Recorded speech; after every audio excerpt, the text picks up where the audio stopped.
Hello friends, ખૂબ જ ઓછી મહેનતમાં વન પોટ પાઉંભાજી બનાવીશું. ઓછી મહેનતમાં અને ખૂબ વધારે ટેસ્ટ સાથે બનીને તૈયાર થશે. તમે પણ જરૂરથી ટ્રાય કરજો. અહીં મેં એક કુકર લઈ લીધેલું છે. કુકરમાં 2 ચમચા જેટલું રિફાઇન્ડ ઓઇલ નાખેલું છે. જે રેગ્યુલર તમે ઓઇલ ખાતા હોય એ એડ કરવાનું, તેલ. અને પછી એમાં બટર નાખેલું છે. તો બટરનો મેં એક ટુકડો નાખેલો છે મીડિયમ સાઇઝનો. હવે મોટી સાઇઝની 2 ડુંગળીને મેં આ રીતે ચોપ કરી લીધેલી છે. તો 1 થી 2 ડુંગળી તમે લઈ શકો છો. આ રીતે ચોપ કરીને મેં લઈ લીધી છે. એને હલકી સોટે કરી લઈશું. તો બહુ વધારે ગોલ્ડન નથી કરવાની, ફક્ત થોડી વાર સુધી એને સોટે કરવાની. અને પછી આપણે એમાં ધોઈને રાખેલું 1 કપ જેટલું ફ્લેવર લીધેલું છે. તમે કોઈ પણ સબ્જી વધારે ઓછી તમારી પસંદ પ્રમાણે રાખી શકો છો. અડધા કપ જેટલા મેં લીધેલા છે. અત્યારે મટર ફ્રેશ બહુ સરસ મળતા હોય છે, તો મેં એ લીધેલા છે. સાથે સાથે 3 નાની સાઇઝના બટેટાને આ રીતે છોલી અને ધોઈને લીધેલા છે. તો ફ્રેન્ડ્સ, બધી જ સબ્જી ધોઈ કટ કરીને પછી લેવાની છે. સાથે સાથે 1 મોટું ગાજર અને 1 બીટરૂટ, એને પણ મેં છોલીને આ રીતે ધોઈને લીધેલા છે. હવે એમાં 2 ટામેટાને આ રીતે મેં કટ કરીને લીધેલા છે. હવે એમાં આપણે મીઠું એડ કરીશું અને સબ્જીઓમાં પોતાનું પણ પાણી હોય છે, એ પણ રિલીઝ થશે. એટલે આપણે આમાં વધારે પાણી નહીં એડ કરીએ. સાથે સાથે ધાણા જીરું પાવડર 1 મોટી ચમચી, કશ્મીરી લાલ મરચું પાવડર 1 મોટી ચમચી, અડધી ચમચી જેવું થોડું તીખું લાલ મરચું અને હળદર પાવડર. સાથે સાથે પાઉંભાજી મસાલા 1 ટેબલ સ્પૂન જેવો એડ કરીશું. તો તમે કોઈ પણ બ્રાન્ડનો પાઉંભાજી મસાલા લઈ શકો છો. તો ફ્રેન્ડ્સ, અત્યારે વિન્ટરની સિઝનમાં બધી જ સબ્જી ખૂબ સારી એવી મળે છે, સસ્તા ભાવમાં પણ મળે છે. તમે જરૂરથી ટ્રાય કરજો. બહુ જ ઓછી મહેનતમાં બનીને તૈયાર થઈ જશે અને ટેસ્ટ બહુ જ મસ્ત લાગશે. 1 ગ્લાસ જેટલું મેં એમાં પાણી એડ કરેલું છે. તો જો બહુ વધારે પાણી એડ નથી કરવાનું, ફક્ત 1 ગ્લાસ જેટલું પાણી એડ કરેલું છે. સબ્જીમાંથી પણ પાણી રિલીઝ થશે. હવે આપણે કુકરને બંધ કરીને 4 સીટી મીડિયમ ફ્લેમ પર લઈ લઈશું. અને 4 સીટી પછી આપણે કુકરને આપમેળે ઠંડુ થવા દઈશું. અને આ રીતે પછી ખોલીને તમને બતાવું છું. તો જુઓ, સબ્જી સારી એવી બફાઈ ગઈ છે. તો હવે પાઉંભાજી મેસરની હેલ્પથી સારું એવું મેશ કરી લઈશું. બહુ ઇઝીલી મેશ થઈ જશે. અને હું એકદમ નહીં મેશ કરી નાખું, મીન્સ થોડુંક એને આ રીતનું દરદરું રાખીશ. મને એ રીતનું પસંદ છે, અમારા ઘરમાં બધાને. તમને જે રીતે પસંદ હોય એ રીતે કરી લેવાનું. હવે અહીં એક વઘારિયું લીધેલું છે.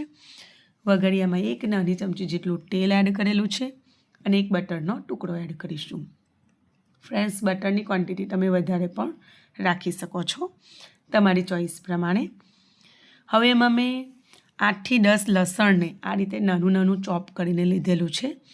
તો લસણ એડ કરીશું. લસણ ના ખાતા હોય તો તમે સ્કીપ કરી શકો.